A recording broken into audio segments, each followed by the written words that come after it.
எரிகின்ற சூளைக்குள் எரியப்பட்டும் எரியாமல் புகையாமல் காப்பாற்றினி.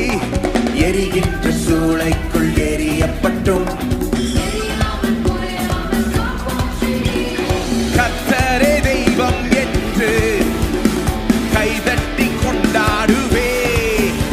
என் கர்த்தரே தெய்வம் என்று கைதட்டி கொண்டாடுவே. எல் ஷடாய் என் தெய்வமே, எல் ரோய் என் தகப்பனே, யெகோவா என் ராஜனே.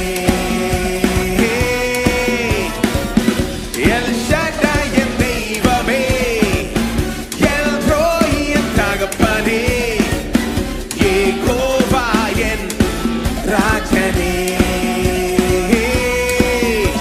என் பலனாக கிறிஸ்து இருப்பதினா எந்த